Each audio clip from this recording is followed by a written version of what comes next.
আমি যেমন প্রতিদিন বিকালবেলা ছাগলগুলোকে চড়াতে নিয়ে আসি, আজকেও তেমনই চড়াতে নিয়ে এসেছি আমাদের বাড়ির কাছাকাছি এই মাঠগুলোতে। এখানে ছাগলগুলো বেশ চড়ছিল ভালো একটা পুকুরের ধারে। চড়তে চড়তে হঠাৎ করে দেখি আমাদের এই যে সাদা ছাগলটা দৌড়ে ওই নিচের থেকে ছুটে চলে আসে এবং চিৎকার করতে থাকে। আমি তখনই নিচে গিয়ে দেখি ওখানে একটা বোলতা ছিল এবং কিছুক্ষণের মধ্যেই 1-2 মিনিটের মধ্যে আমাদের এই ছাগলের ওপরকার ঠোঁটটি ফুলে যায়।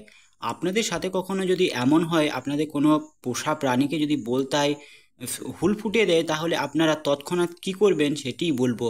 শুধু এবারে নয়, আমাদের অনেক দিন আগেও একবার এরকম হয়েছিল, আমাদের একটা ছাগলকে বলতাতে হুল ফুটিয়ে দিয়েছিল। তখন আমি কি করেছিলাম সেটাই আমি দেখাবো। এবং আমি যেটা করেছিলাম তার কিছুক্ষণের মধ্যে ছাগলটি খাচ্ছিল এবং ছাগলটির ফুলোটা কিছুক্ষণের মধ্যেই সঙ্গে সঙ্গে কমে গিয়েছিল। ওই যে জায়গাটা যেখানটা থেকে বলতে হুল ফুটিয়ে দিয়েছে, প্রথমে দেখতে হবে যে সেখানে হুলটা এখনও রয়েছে কি না। যদি হুলটা থেকে থাকে তো সেটাকে টেনে বের করে দিতে হবে। তারপর পরিষ্কার জল দিয়ে সেই জায়গাটি খুব ভালোভাবে ধুয়ে দিতে হবে। আমি যেমনভাবে পরিষ্কার জল দিয়ে ওই জায়গাটি ধুয়ে দিয়েছি। আমাদের আমাদের বাড়ির খুব কাছেই চড়ছিল, তাই আমি সেখান থেকে চাপাকল থেকে পরিষ্কার জল নিয়ে এসে ভালোভাবে ওই মুখটা ধুয়ে দিয়েছি। তারপর যেটা করতে হবে সেটা হলো, যদি বরফ থেকে থাকে তাহলে সেখানে বরফ কিছুটা ঘষে লাগিয়ে দিতে হবে। তাছাড়া বরফ যদি না পাওয়া যায়, তাহলে সেখানে যে কাঁচা পেঁয়াজ, সেই কাঁচা পেঁয়াজ মাঝে কেটে তার রসটা সেই জায়গাটিতে ভালোভাবে ঘষে লাগিয়ে দিতে হবে। কাঁচা পেঁয়াজ বা মধু সেক্ষেত্রে লাগানো যেতে পারে। মধু লাগিয়ে দিলেও সে জায়গাটা ঠিক হয়ে যায়, অথবা কাঁচা পেঁয়াজ লাগিয়ে দিলেও সে জায়গাটা ঠিক হয়ে যায়।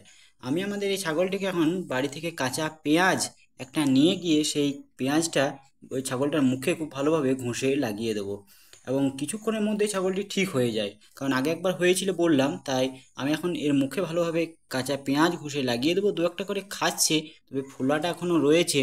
এখন আমি ভালোভাবে কাঁচা পেঁয়াজ লাগিয়ে দেওয়ার পর কিছুক্ষণের মধ্যেই তার ফোলাটা কমে গেছে। চিৎকার করতে পারে, তবে ভয় পাওয়ার কিছু নাই। একটা বলতাতে কামড়ালে তেমন কিছু হবে না, কিন্তু একসাথে যদি 4-5টা বলতাতে কামড়ে দেয় তাহলে ছাগলটা জ্বর চলে আসতে পারে এবং ব্যথা হতে পারে। কিছুক্ষণ পর, মোটামুটি 5-7 মিনিট পর আমাদের ছাগলটা দেখছি খাচ্ছে ভালো এবং ফোলাটা অনেকটাই কমে গেছে। এখন আর ব্যথাও তার নাই, কারণ সে খাচ্ছে। ভিডিওটি ভালো লাগলে অবশ্যই লাইক করবেন এবং কমেন্ট করবেন, এবং যারা আমার চ্যানেলে নতুন তাদের কাছে রিকোয়েস্ট রইল আমার চ্যানেলটা সাবস্ক্রাইব করে নেওয়ার জন্য। ধন্যবাদ। জয় কৃষাণ।